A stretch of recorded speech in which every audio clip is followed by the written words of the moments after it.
Thank you. Okay, there's a great story that is narrated by one great African brother of ours. He's late now, may peace be upon him. He went to a school which was predominantly a white school, and even in his classroom, majority of the people were white. And he's got this story. I feel that I shouldn't stinge you this story. He says at one stage they were sitting writing an exam. He was 12 years old at that time. On his right was a black boy was sitting next to him, and then on the far right was a white fellow. This black boy asked him a question to an answer to the question in one of the question papers, and he gave him an answer. After giving him an answer, he said that black boy turned to the white boy and asked him the very same question, which was indicative to that he was not really believing the answer which was coming from his own black brother. And he said he overheard that the white boy gave him exactly the same answer that was given by him. And he just wrote it down without any question. So that speaks obviously to the issue that we're talking about here of believing in ourselves and this self-hatred that we exhibit each and every single day, each and every second of every hour. But at any rate, I would like to, Stanford, if you allow me, I'll be very quick just to start on that issue of Madagascar and then round it up with your question now. I was looking at this issue of Madagascar, this Artemisia. If you look at the packaging of that container of that herbal concoction, it's made up of colors of the ruling party of Madagascar.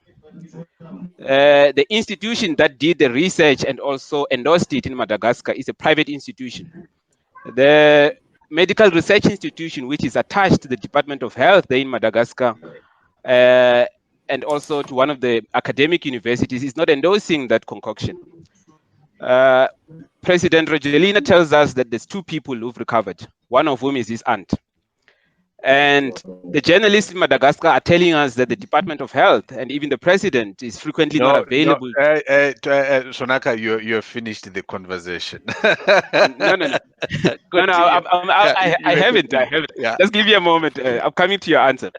So, uh, what I was saying as well was that yes, the research institution is also not endorsing it. It's a private research institution that is endorsing it. The Department of Health is not available to answer questions. They are unwilling to also disclose what are the other ingredients. We only know of this artemisia. Artemisia as well, we know that it's been grown and being used in Africa for centuries now, from Madagascar all the way to Ethiopia.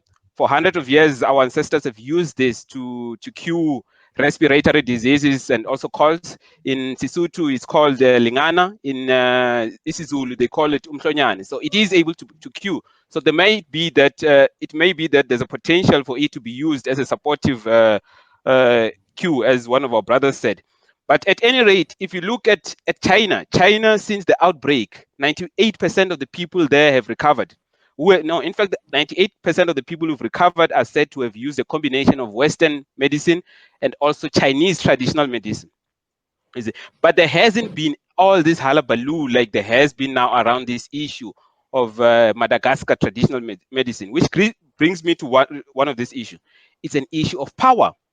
No one has questioned why China is using traditional medicine to cure its people. It's because power listens to power. The United States, when it goes to discuss with China, it goes there to discuss with an equal, which tells us that the problem that we have here as African is the issue of power.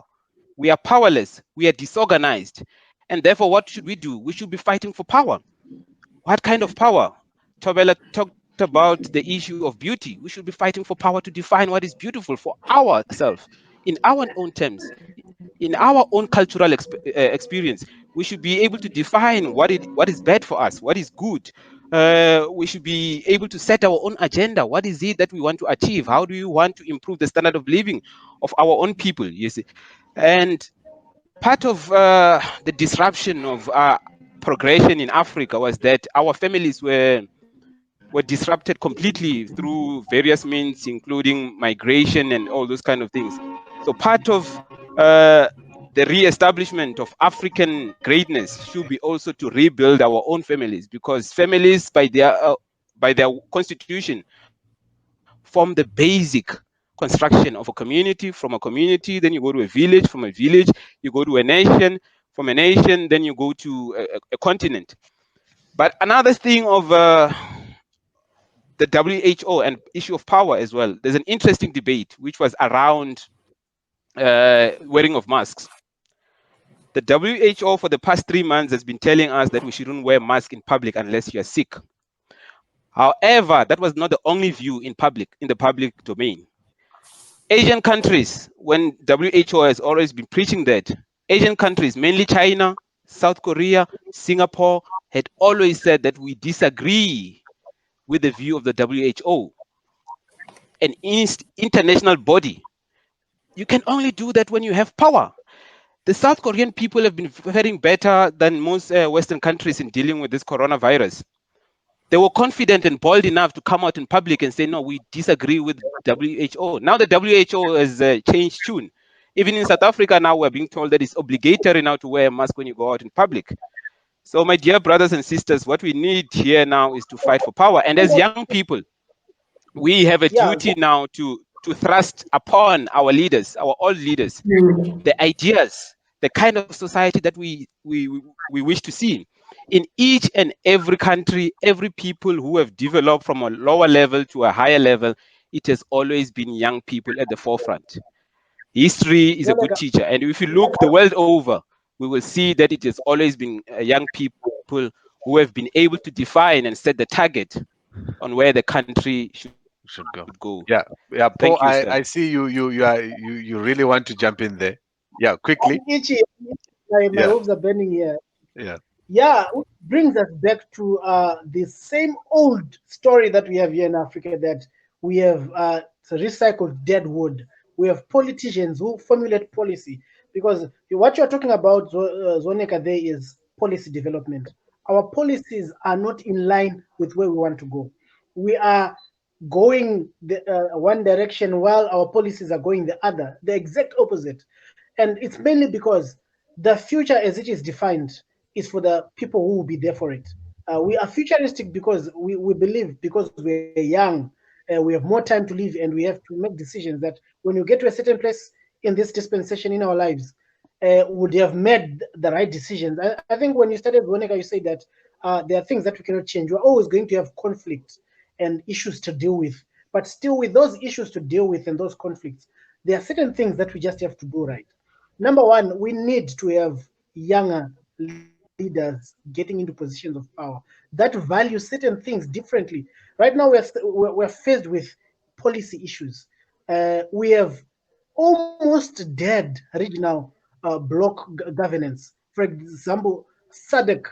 SADC is our first point of call when you come to regional governance.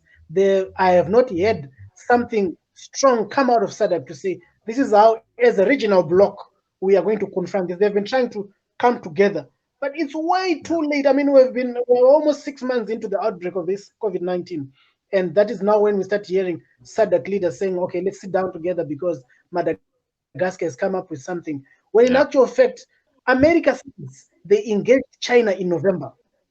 Why didn't our leaders also engage the same epicenter of the virus in the same time? Because we are not going to accept and sit back and say America is our prefect.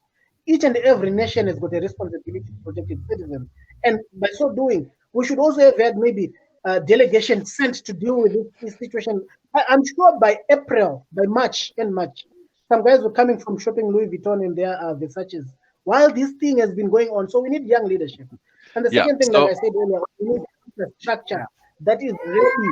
Why am I saying? Let me just point you to something. As Oneka said, if you look at the packaging of it looks like this, the packaging of the COVID-19 cure. We have heard of black magic. We are scared of those things because our black medicine works. I've been of black medicine, but it has to look nice. I mean, we're not Yeah. saying let's conform, even if we put it in a calabash. It doesn't have to have political regalia on it. It's an issue of policy. One last thing I wanted to say, Stan, before I humbly give over the mic to you, is that I was you reading are an going to article. give the one that we used to call when we were young the last test. Okay, I'll give the last test. We have this issue. I was reading an article by Professor Emeritus from NMMU. He wrote an article about the Reserve Bank, commending how the Reserve Bank of South Africa has been able to market on a free market without being influenced by the government. Saying, of course, we're coming out of this recession, but we are glad that whatever happened, the Reserve Bank has not been tampered with. And then you just cross across the border. I know of Zimbabwe. The Reserve Bank is government property. It doesn't flow with the nature of economics. It flows on a political nature. From that point on, it defeats every argument that we're going to have because everything that is now coming is partisan politics. We Yep. cannot separate we have to learn to separate our politics from certain other spheres of life that are not political. Thank you very much. I Thank need you. a drink. Thank you, Paul, for quite an insight there. Just maybe to give also a If different I can come and perspective stand. on the on a different perspective on the one that Zonaka you were saying about who that part of what I've understood as well is that who was trying to avoid a situation whereby if everyone wears PPE, wears a face mask, then at that moment, especially at the beginning, there was going to be a shortage for the frontline workers. So you would find the doctors and the nurses not having PPE, whilst because people who have got the buying power could buy the machinery, sorry, the PPE, and use it in their house in their households. But anyway, yes, Ephraim, that would be your parting shot as Yeah, well. I wanted to I wanted to come in and say, if Africans are going to be taken serious, especially by the outside world, we also need to begin to take ourselves serious. Now, it's quite interesting that we have worked a bit much on the issue of the Madagascar because there are so many lessons to learn from that scenario. Now, if you look at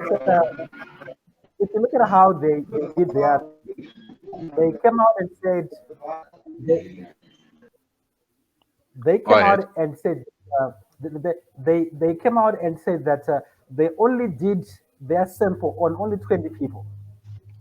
How do you do a sample on only 20 people and then you come out and say we found a remedy or a cure? Come on, guys. It's 20 people a big enough sample that you can do to be guaranteed that you have fully found a cure or a remedy. So that shows you that as Africans, we don't take ourselves serious. They only did their research for 3 weeks. How do you do research for 3 weeks on only 20 people, and then you are fully you are happy and satisfied that you have found a cure to to to to to the COVID-19? So I think for me, they rushed their tests. They were rushing in their researches for whatever reason I don't know.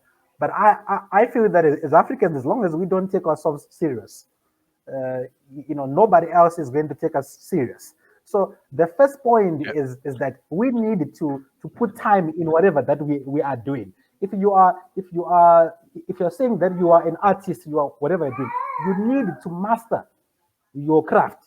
We need to know that you are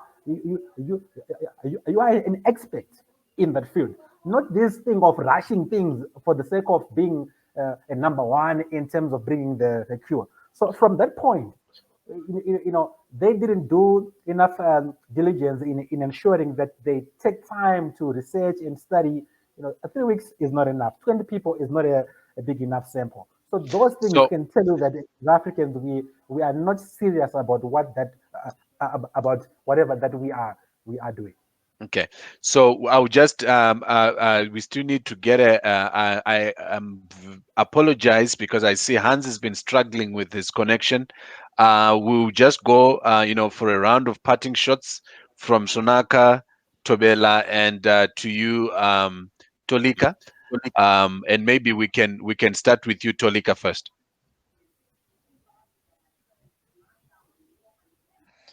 Yeah, no, thanks. I think both Zonaga and Paul, they fit in the nail. One, we need to talk about the leadership deficit that we have in the continent.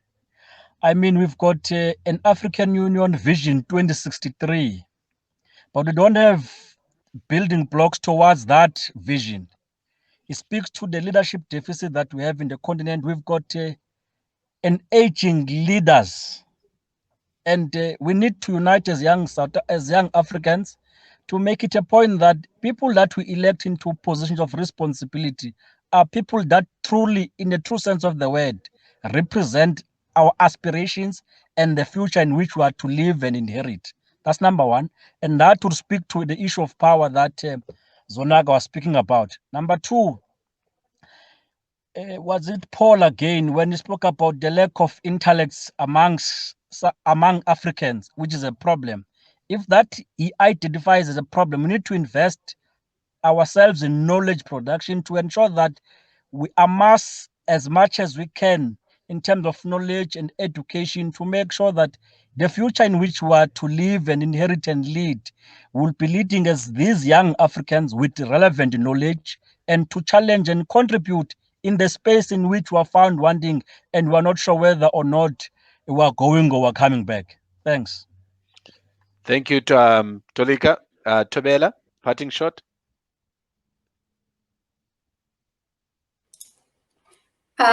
So for me, I mean, I am not very political, and also my understanding of politics is that we, as the people that vote, have little say on the people that eventually get elected. Now I'm speaking from a South African perspective, who eventually get elected into the positions of power. So I, as a young person, feel like as much as I could be voting DA or voting ANC, you know, I have no say whether Mabuza gets there or whether, you know, the other people were Demandashe. I have little say. Now, this is what I think as a young person. I think that I really concur with the notion of leadership that we need young people to lead. And I don't think that for young people, in order to make a difference, they have to take a political direction. Because I also feel like that direction is very narrow-minded. And also the solutions will get technocratic and. So I feel like we need to be mobilizing people from the bottom. And I do believe that when people are being mobilized, eventually people listen. And I think that's where the whole union structure has been formed, where people with little influence on their own are being mobilized to come together to make changes. And I think young people need to mobilize themselves from ground up, whether they're using social media, whether they're using whatever channels that they are using, to create a bigger voice and therefore to challenge, you know, governments, to mobilize themselves, whether it's towards, you know, testing of things, whether it's towards, you know, changing the narrative around beauty, whether it's towards changing narrative around finance, but they need to be mobilizing themselves and therefore creating a force to be reckoned with, because I don't think that I have enough power to hold the government accountable, but I think that I can mobilize my peers and therefore ask the government to look at us because we are here, we've got a bigger voice. So for me, I think that's what we are needing to do, and these are great chats. Thank you, Tobela. Shonaka. Thanks, Stan. China is in almost each and every country now in Africa. They are seeking for minerals. They seek for minerals because they've got industrialization plans. Their industrialization plans span periods of 50 to 100 years. So when they come to Africa, they know where the missing cog is. So they know specifically what it is that they're looking for. Africans, in turn, when they negotiate with these Chinese, they're unable to tell them that we'll give you our uranium, but in return, we want this. We're unable to do that because we don't have our own plans. We don't have our own long-term industrialization plans. We don't know what it is that we want to achieve. And therefore, in order to remedy that, I think we need civic education. Firstly, why do we need civic education? We need civic education because our people should be able to hold their leaders accountable. They should tell these leaders that we have given you power to advance our own interest, not your own interest. But also our people should know that their contribution cannot be to participate in elections every 5 years. Our participation in the politics, in the economy of the country should be every second, every minute of every hour of every single day. But to do that, we need principled leadership. I don't think we've got a deficit of leadership per se, but we've got a deficit of principled leadership. We are disorganized. As Africans, we need unity of thought and unity of Thank you. action. Thank you so much, guys, and thank you to everyone. In conclusion, the discussion was: is Africa ready for African solutions? Are young Africans prepared to lead, in the appreciation of African ideas and African solutions to our problems? And we looked at what can we do as young Africans to try and elevate the status of Africa and for the development of Africa, and for us to develop an appreciation of what comes from Africa. And from this conversation, what I have picked up from the conclusion from the team here and from the panel is that we need to take ourselves seriously. The fact that you're an African business doesn't mean that we should just take what you've given us without looking into the quality of what you're doing. We need to focus on quality. We need to make sure that if you're an African mother or an African brother, that is, if you are running a spaza shop, or if you're sewing, do the prepare quality so that people can appreciate the quality that comes from you.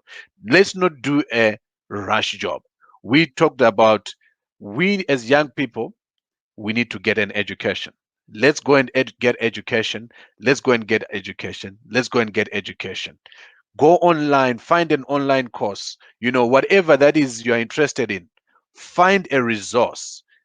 These days there are so many resources online, there are so many resources throughout the world that you can use to get yourself skilled. Get skilled. You might not get a paper qualification, but develop the skill that you need for you to execute whatever you are working on.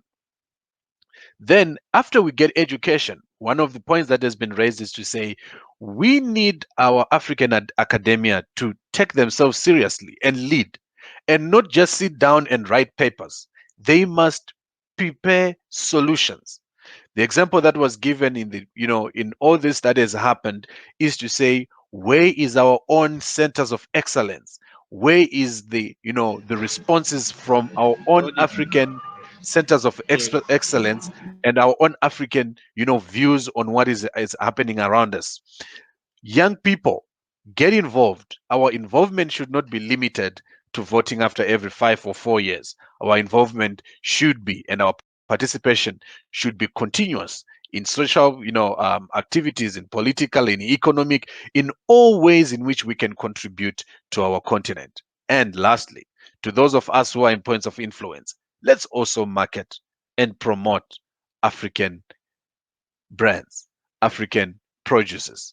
And if you're walking down the street and you just need to buy an apple, please buy from the lady sitting next to the street, or the guy who's pushing a cart selling to you, other than just going to the big brands in the shops for the sake of a status. Thank you so much. This was a great chat. Thank you, everyone.